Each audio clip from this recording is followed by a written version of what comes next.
নাই তোমার স্বভাবের উপমা, নাই তোমার মুচকি হাসির তুলনা।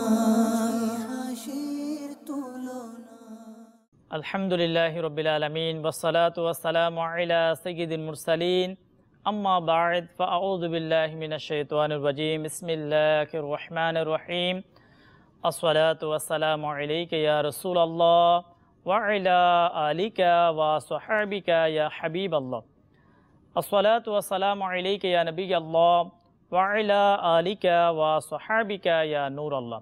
প্রিয় ইসলামী ভাইরা ও মাদানী চ্যানেলের দর্শক শ্রোতা, সুন্দর চরিত্র অনুষ্ঠানে আবার একবার আপনাদের মাঝে উপস্থিত।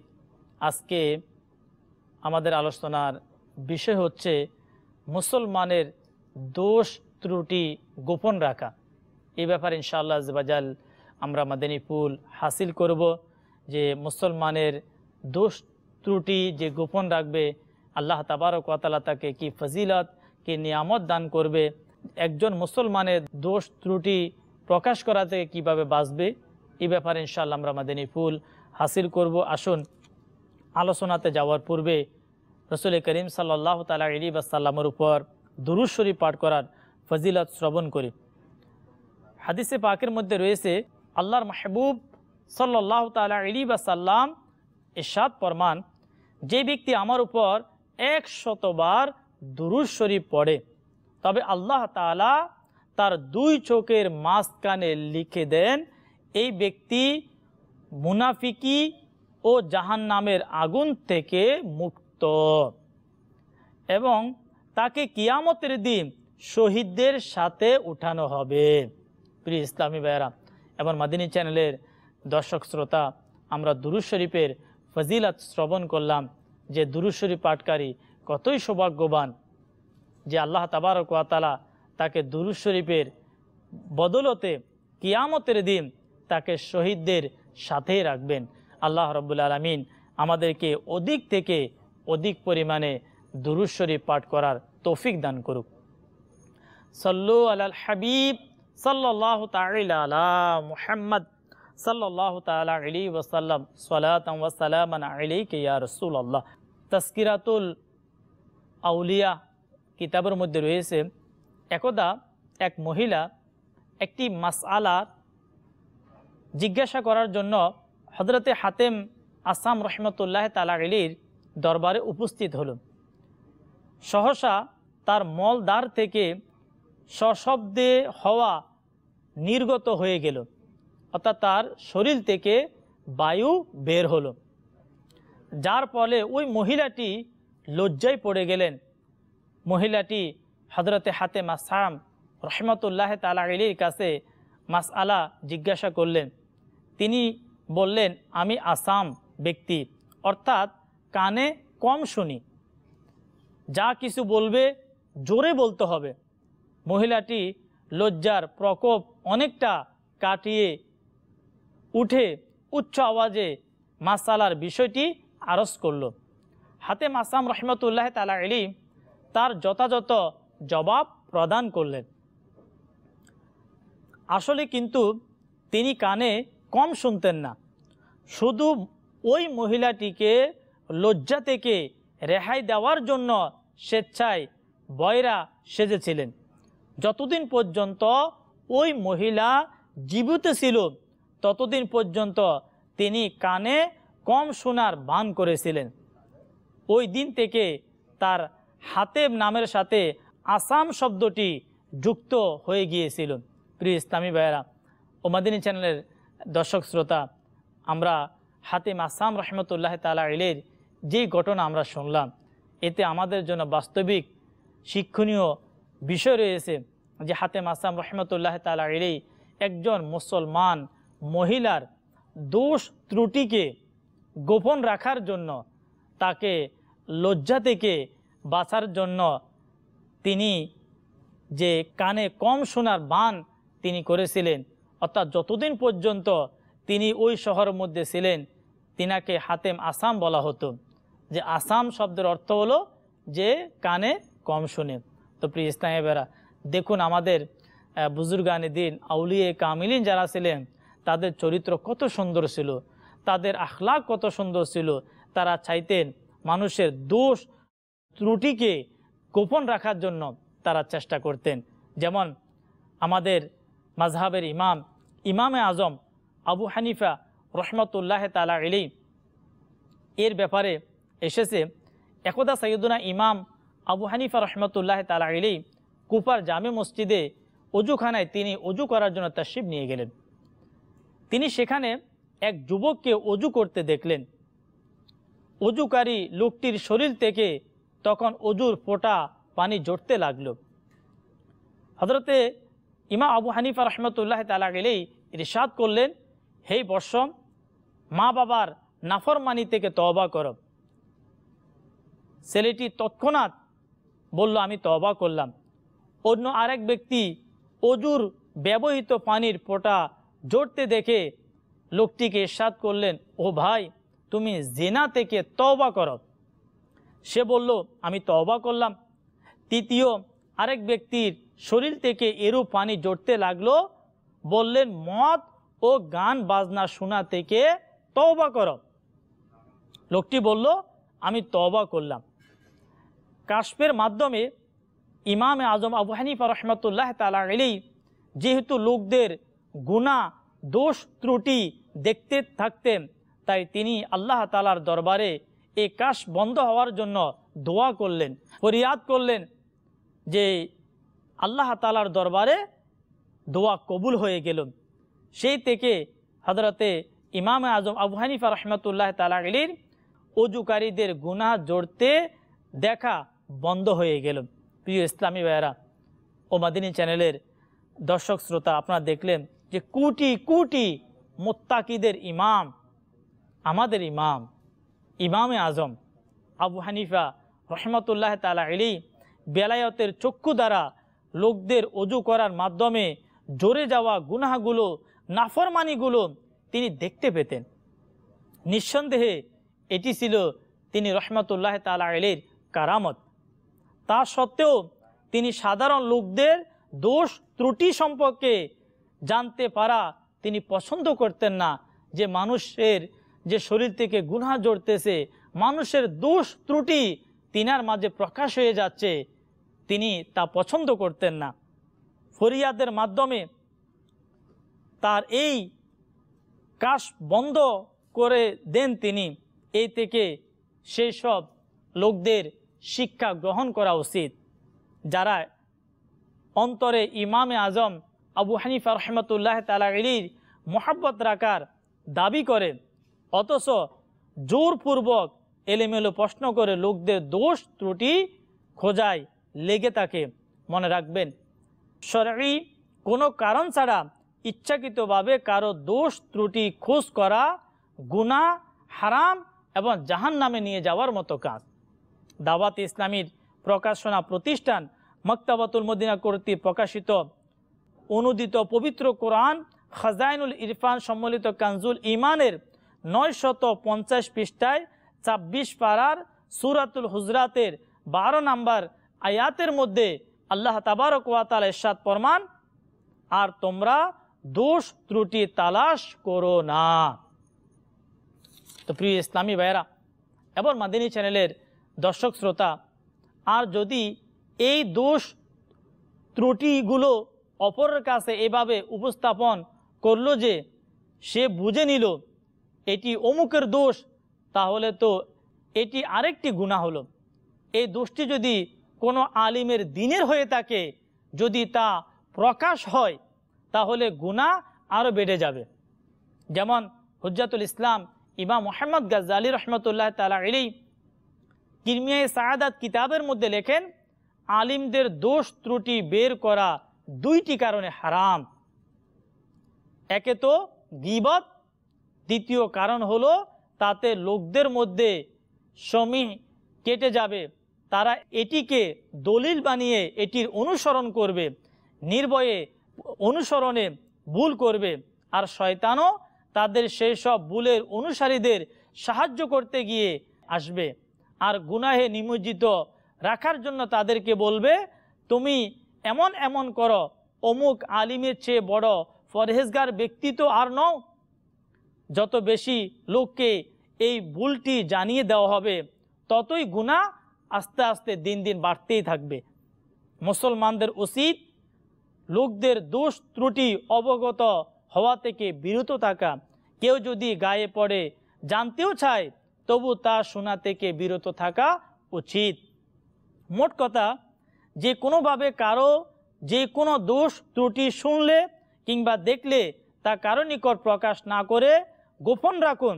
শরীয়ত প্রয়োজন ছাড়া অবশ্যই কারো কাছে তা প্রকাশ করবেন না। তো প্রিয় ইসলামী ভাইয়েরা, আসুন যে দোষ ত্রুটি গোপন রাখার ব্যাপারে রাসূল করিম সাল্লাল্লাহু তাআলা আলাইহি ওয়াসাল্লামের প্রিয় প্রিয় হাদিসে মোবারকা শ্রবণ করি।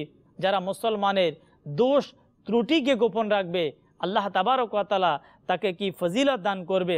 ইবনে মাজাহ শরীফের 2য় খণ্ডের 2546 নম্বর হাদিসে মোবারকা হুজুর সাল্লাল্লাহু তাআলা আলাইহি ওয়াসাল্লাম ইরশাদ ফরমান, যে ব্যক্তি আপন কোনো মুসলমান ভাইয়ের দোষ ত্রুটি গোপন করে কিয়ামতের দিন আল্লাহ তাআলা তার দোষগুলো গোপন করবে।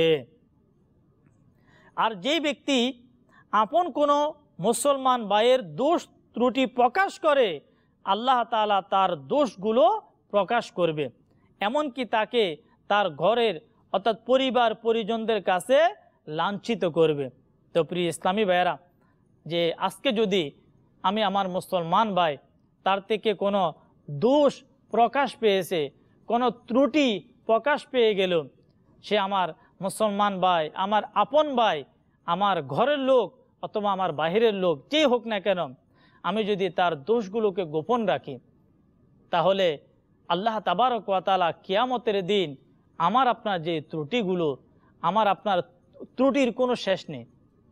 যে আমরা যদি আমাদের ত্রুটিগুলো যদি আমরা দেখি, আমাদের পিছনে অসংখ্য ভুল, অসংখ্য ত্রুটি রয়েছে, আল্লাহ রাব্বুল আলামিন কিয়ামতের দিন আমাদের দোষগুলোকে গোপন রাখবে। আর আমরা যদি মানুষের যে দোষগুলাকে, অপরাধগুলাকে যদি আমরা প্রকাশ করে দিই তাহলে আল্লাহ তাবারক ওয়া তাআলাও আমাদের দোষগুলোকে প্রকাশ করে দিবে। অনেক সময় দেখা যায় আমাদের সমাজে যদি কোনো ব্যক্তির ছোট্ট একটি বিষয়, খারাপ বিষয় যখন প্রকাশ হয়ে যায় তখন তাকে সমাজের মধ্যে লজ্জিত হয়, লাঞ্ছিত হতে হয়। তো প্রিয় ইসলামী ভাইয়েরা, আসুন আমরা এই হাদিসে পাকের উপর আমল করে আমরা আমাদের মুসলমান ভাইয়ের দোষ ত্রুটিকে গোপন রাখার চেষ্টা করব।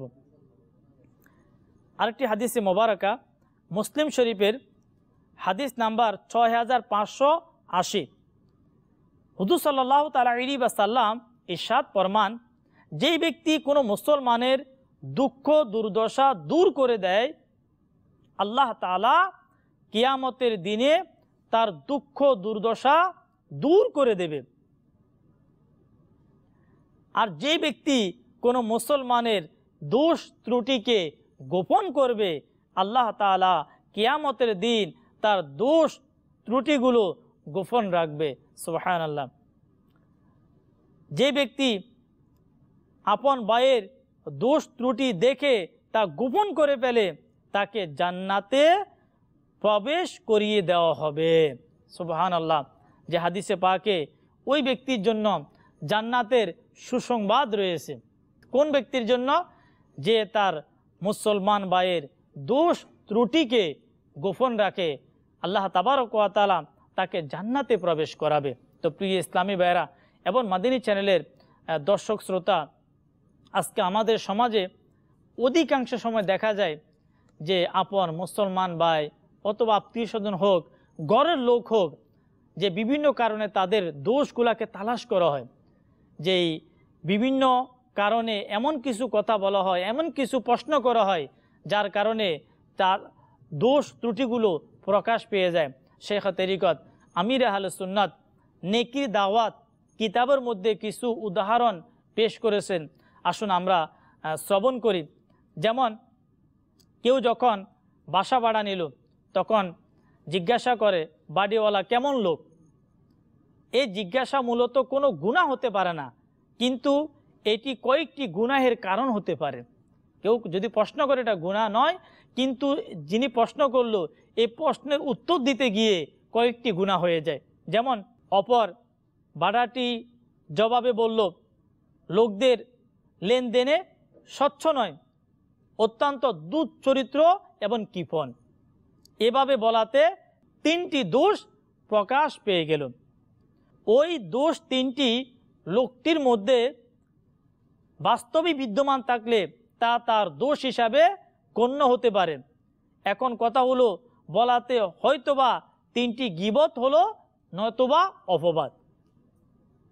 আর যদি কেবল এই কারণে জিজ্ঞাসা করেছে যাতে বাড়িওয়ালার দোষগুলো সম্পর্কে জানতে পারে, তাহলে তা হবে দোষ ত্রুটি অন্বেষণ করা, যেটি গুনাহ, হারাম এবং জাহান্নামে নিয়ে যাওয়ার মতো কাজ। কেউ বাসা ভাড়া দিল, পরে অন্য কেউ জিজ্ঞাসা করলো ভাড়াটি কেমন লোক।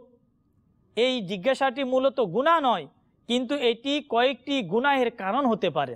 যেমন বাড়ির মালিক জবাবে বলল, বড়ই চালবাজক লোক, কখনো সময় মতো ভাড়া পরিশোধ করে না, শুধু শুধু এটা ওটা দিয়ে ঠোকাঠুকি করে, আমার বাসার চেহারাটাই একবারে পাল্টে দিয়েছে। এভাবে সে দোষ ত্রুটি প্রকাশ করলো। তা লোকটির মাঝে বাস্তবিক বিদ্যমান থাকলে তা তার দোষ হিসাবে গণ্য হতে পারে। এখন এইসব বলা হয়তো গীবত হলো, না হয় অপবাদ। আচ্ছা, অনেক সময় বলে থাকে আপনার নতুন চাকরটি সঠিক কাজ করে কিনা, এটি শরীয়তের অনুমোদিত ব্যতিরেকে জিজ্ঞাসা করা দোষ ত্রুটি খোঁজার শামিল। আর যার কাছে জিজ্ঞাসা করা হয়েছে সে এই প্রশ্নটির জবাবে চাকরটির ব্যাপারে কাজ চোর, হারামখোর ইত্যাদি বলে গুনাহগার হয়ে যাওয়ার অধিক আশঙ্কা রয়েছে। আরও কিছু উদাহরণ, যেমন গভীর রাত পর্যন্ত জেগে থাকো, ফজরের নামাজ ঠিকমতো পড়ো তো নাকি পড়ো না, এভাবে প্রশ্ন করে থাকে। আপনি নামাজ পড়েন নাকি পড়েন না, আপনার পিতা নামাজি লোক নাকি বেনামাজি, এভাবে প্রশ্ন করা হয়। তো এভাবে প্রশ্ন করার দ্বারা অনেক সময় যার ব্যাপারে প্রশ্ন করা হয় তার দোষ ত্রুটিগুলা সামনে চলে আসে। যেমন কোনো মহিলাকে যখন তার বিয়ে দেওয়া হয় তার ব্যাপারে প্রশ্ন করা হয়, আপনার স্ত্রী ভদ্র আছে তো, ঝগড়াঝাটি করে না তো মনে হয়।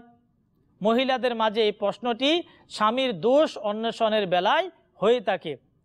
বিয়ে হওয়া কন্যা মায়ের কাছে প্রশ্ন করা, আপনার কন্যার শাশুড়ি ভালো লোক নাকি মন্দ, ঝগড়া করে না তো, খাবার দাবারে কৃপণ নয় তো, কন্যাটিকে নির্যাতন তো করে না, ছেলেকে কান পুষ্কালি তো দেয় না, মেয়েটির ননদি ঘরে রয়েছে সে তো অজুহাত খাড়া করে না, এভাবে ইত্যাদি ধরনের প্রশ্ন করতে থাকে, যার কারণে যে অসংখ্য ত্রুটিগুলা একজন মুসলমানের ত্রুটিগুলা প্রকাশ পেয়ে যায়। আচ্ছা, অনেক সময় ছেলের বিয়ের পর তার মায়ের কাছে জিজ্ঞাসা করা, এখন ছেলে আপনার খবরাখবর রাখে কি না রাখে না, আগের মতো বেতন পেয়ে আপনার হাতে দেয়, তার স্ত্রীর হাতে দেয়, বউ তাকে জাদু মন্ত্রের মাধ্যমে বশ করে নিজের করে ফেলে নিত, বউটির ভালো স্বভাব নাকি মন্দ স্বভাব, তাবিজ করে না তো, গাল মন্দ করে না তো, আপনাদেরকে সম্মান করে কিনা, এভাবে অনেক ধরনের প্রশ্ন করা হয়। প্রিয় ইসলামী ভাইয়েরা, মাদিনী চ্যানেলের দর্শক শ্রোতা, আমরা যে সকল উদাহরণগুলো শুনলাম যে এই সকল ক্ষেত্রে এ ধরনের প্রশ্ন করার দ্বারা যে অনেক মুসলমানের আত্মীয় স্বজনের দোষ ত্রুটিগুলা প্রকাশ পেয়ে যায়। পাশাপাশি দাওয়াত ইসলামীর যে সাংগঠনিকভাবে অনেক সময় যারা দায়িত্বশীল রয়েছে এমন কিছু প্রশ্ন হয়ে থাকে, যেমন অমুক হালকার নতুন নিগরানকে আপনার কেমন লাগলো, ইসলামী ভাইদেরকে বকাঝকা দেয় না তো, নিগরানের নিকট জিজ্ঞাসা করা অমুক মোবাল্লিক কি আপনার অনুগত নাকি নিজ ইচ্ছায় চলে, অমুককে তানজিমি দায়িত্ব থেকে সরিয়ে দেওয়া হয়েছে, তার চরিত্রে কি ত্রুটি ছিল, এই ধরনের কিছু প্রশ্ন অনেক সময় আমরা করে থাকি, আমাদের মাঝে হয়ে থাকে। তো এর দ্বারা যে ত্রুটি প্রকাশ পেতে পারে। তো প্রিয় ইসলামী ভাইয়েরা, যে এমন কোনো প্রশ্ন, এমন কোনো কথা আমরা আমাদের জবান থেকে বের করব না যার দ্বারা একজন মুসলমান ভাইয়ের ত্রুটি প্রকাশ পেতে পারে। তো প্রিয় ইসলামী ভাইয়েরা, আমরা যদি মুসলমানের যদি ত্রুটি যদি আমরা গোপন রাখি, আল্লাহ তাবারক ওয়া তাআলা আমাদের দোষ ত্রুটিগুলো গোপন রাখবে। প্রিয় ইসলামী ভাইয়েরা ও মাদিনী চ্যানেলের দর্শক শ্রোতা, একজন মুসলমানের উপর দায়িত্ব হচ্ছে অন্য মুসলমানের দোষ ত্রুটি গোপন রাখা। পারস্পরিক অসন্তুষ্টির কারণে একে অপরের দোষ ত্রুটি খোঁজার পিছনে লেগে থাকার দরুন অনেক সময় পক্ষদ্বয়ের অনেক বড় বড় গুনাহ সংগঠিত হয়ে যায়। কোনো মুসলমানের কোনো দোষ ত্রুটি কারো চোখে ধরা পড়লে তা অবশ্যই গোপন রাখতে হবে। মুসলমানদের দোষ ত্রুটি গোপন রাখার মধ্যে অনেক সওয়াব রয়েছে। যেমন হযরতে সাইয়্যিদুনা উকবা বিন আমির রাদিয়াল্লাহু তাআলা আনহু হতে বর্ণিত, প্রিয় নবী সাল্লাল্লাহু তাআলা আলাইহি ওয়াসাল্লাম ইরশাদ করেন, যে ব্যক্তি কারো গোপন দোষ ত্রুটি দেখার পরও তা গোপন রাখবে, সে যেন একজন জীবন্ত সমাহিত কন্যা সন্তানকে জীবিত করল। আরেকটি হাদিসে মোবারকা হযরতে সাইয়্যিদুনা আবু সাঈদ খুদরি রাদিয়াল্লাহু তাআলা আনহু হতে বর্ণিত, যে ব্যক্তি তার কোনো মুসলিম ভাইয়ের দোষ ত্রুটি ও মন্দ বিষয় দেখে তা গোপন করবে, তাকে জান্নাতে প্রবেশ করানো হবে। তো প্রিয় ইসলামী ভাইয়েরা, মাদিনী চ্যানেলের দর্শক শ্রোতা, যে আমরা শুনলাম মুসলমান ভাইয়ের দোষ ত্রুটিকে গোপন রাখার ফজিলত আমরা শ্রবণ করলাম, কিন্তু আফসোস অনেক সময় দেখা যায় আমরা আমাদের ঘরের যে দোষ ত্রুটিগুলা আমরা অনেক সময় বাহিরে প্রকাশ করে থাকি। অনেক সময় যে স্বামী তার স্ত্রীর ত্রুটিগুলা বাহিরের মানুষের কাছে প্রকাশ করে, স্ত্রী তার স্বামীর দোষ ত্রুটি বাহিরে প্রকাশ করে থাকে, মা বাবা তার সন্তানের দোষ ত্রুটিগুলা বাহিরে প্রকাশ করে। এর দ্বারা গুনাহ তো হয়, গুনাহ হওয়ার পাশাপাশি ওই ঘরের মধ্যে একটি অশান্তির পরিবেশ তৈরি হয়। তো প্রিয় ইসলামী ভাইয়েরা, যে আমরা যদি চাই আমাদের ঘরে আমাদের সমাজের মধ্যে একটি ভালো পরিবেশ তৈরি হোক, তাহলে আমরা যে মুসলমানের দোষ ত্রুটি খোঁজা থেকে আমরা বিরত থাকব। যে কোনো মুসলমানের, সে আমার ভাই হোক, সে আমার বোন হোক, আমার মা বাবা আত্মীয় স্বজন যারাই হোক, আমরা প্রত্যেকের যে ত্রুটিগুলো রয়েছে এগুলা গোপন রাখবো। আমি আমার নিজের দিকে তাকাই, আমি যদি আমার নিজেকে প্রশ্ন করি যে আমার দ্বারা প্রতিনিয়ত যে কত ভুল ত্রুটি হচ্ছে, আমি আল্লাহ তাবারক ওয়া তাআলার কত নাফরমানি করেছি, আল্লাহ রাব্বুল আলামিন দয়া করে মায়া করে আমার ত্রুটিগুলাকে গোপন রেখেছেন। আমাদের বড় সমস্যা, যখন আমরা কারো ত্রুটি দেখি তখন সেটা আমাদের মাঝে হজম হয় না। যতক্ষণ পর্যন্ত আমি কাউকে বলবো না, কারো কাছে আমি তার সেই ত্রুটিগুলো প্রকাশ করব না, ততক্ষণ পর্যন্ত আমরা স্থির হই না। তো প্রিয় ইসলামী ভাইরা, আল্লাহ তাবারক ওয়া তাআলার আযাবকে ভয় করুন, আল্লাহ তাবারক ওয়া তাআলার আযাবকে ভয় করুন। আজকে আপনি দুনিয়াতে আপনার মা বাবা আত্মীয় স্বজন বন্ধু বান্ধব অথবা আপনার কাজের লোক, আমরা যে সকল উদাহরণগুলো শুনলাম, এ ধরনের আরও অসংখ্য শেখ তরিকত আমির আহলে সুন্নাত নেকির দাওয়াতের মধ্যে অসংখ্য উদাহরণ দিয়েছেন, যেগুলার কারণে আজকে আমাদের সমাজের মধ্যে এভাবে মানুষ যে দোষ ত্রুটিগুলা মানুষের বের করতে থাকে। যে আমাদের সমাজে আপনি একটু নিজেকে প্রশ্ন করুন, এই ধরনের হচ্ছে কিনা? অসংখ্য হচ্ছে। আমি যদি একটু প্রশ্ন করি, প্রতিদিন আমার দ্বারা কত মানুষের ত্রুটিকে আমি প্রকাশ করে দিচ্ছি। একজন মানুষ সেই গুনাহ করেছে, কোনো খারাপ কাজ করেছে, কোনো গুনাহ তার দ্বারা হয়ে গিয়েছে, কিন্তু আমার কাজ হচ্ছে, আমার দায়িত্ব হচ্ছে সেটাকে গোপন রাখা। যদি আমি গোপন রাখি, তা আল্লাহ তাবারক ওয়া তাআলা আমার দোষ ত্রুটিগুলাও গোপন রাখতেন। এটাই ছিল আমাদের প্রিয় আকা সাল্লাল্লাহু তাআলা আলাইহি ওয়াসাল্লামের আদর্শের মধ্যে, এটা ছিল সাহাবা একরামের আদর্শের মধ্যে।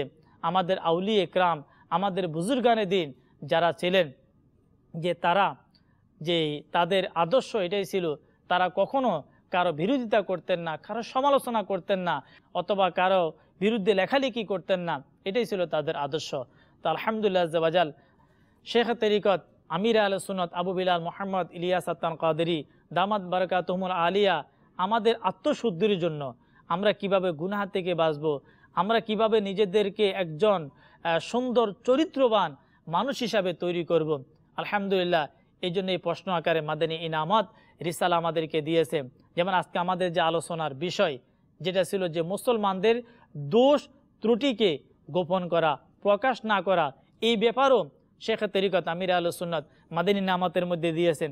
যেমন 26 নম্বর মাদানী ইনামাত, কোনো জিম্মাদার বা সাধারণ ইসলামী ভাই হতে যদি দোষ ত্রুটি প্রকাশ পেয়ে যায় এবং সংশোধনের প্রয়োজনীয়তা অনুভব করেন, তাহলে লিখিতভাবে বা সরাসরি সাক্ষাৎ করে উভয় অবস্থায় নম্রভাবে বোঝানোর চেষ্টা করেছেন নাকি মাআদ আল্লাহ আযজা ওয়া জাল শরীয়ত অনুমতি ব্যতীত অন্য কারো কাছে প্রকাশ করে গীবতের কবিরা গুনাহ করেছেন, তবে নিজে বোঝানোর সাহস না করলে বা অকৃতকার্য হওয়া অবস্থায় সাংগঠনিক তরগিব অনুযায়ী সমস্যা সমাধান করার ব্যবস্থা করুন।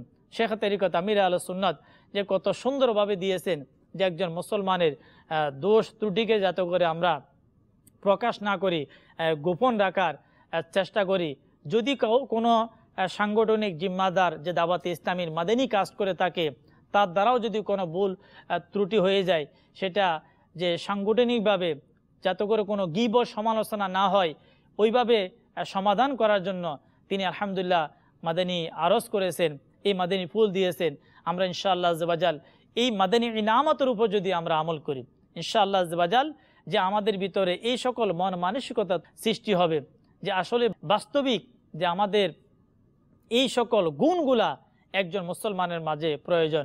তো শেখ তরিকত আমির আহলে সুন্নাত মাদানী কাফলার যে প্রশিক্ষণ দিয়েছেন, মাদানী কাফলা দিয়েছেন, ওই মাদানী কাফলাতে আপনি কিভাবে মাদানী নামাজের উপর আমল করবেন, আপনি কিভাবে এই সকল আমলগুলো আপনার মাঝে প্র্যাকটিক্যালি বাস্তবায়ন করবেন।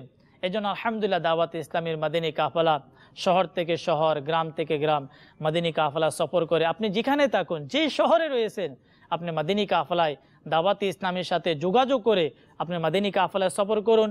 ইনশাআল্লাহ আযজা ওয়া জাল মাদানী কাফলায় সফর করার মাধ্যমে আমার আপনার চরিত্র সুন্দর হবে, আখলাক সুন্দর হবে, মুসলমানদের দোষ ত্রুটিকে গোপন রাখার, মুসলমানদেরকে কষ্ট থেকে বাঁচানোর, মুসলমানদেরকে সাহায্য সহযোগিতা করার এই মন মানসিকতা তৈরি হবে। আল্লাহ তাবারক ওয়া তাআলা আমরা যা কিছু শুনেছি আমাদেরকে আমল করার তৌফিক দান করুক। সাল্লু আলাল হাবিব সাল্লাল্লাহু তাআলা আলা মুহাম্মদ সাল্লাল্লাহু তাআলা আলাইহি ওয়া সাল্লাম সালাতাম ওয়া সালামান আলাইকা ইয়া রাসূলুল্লাহ।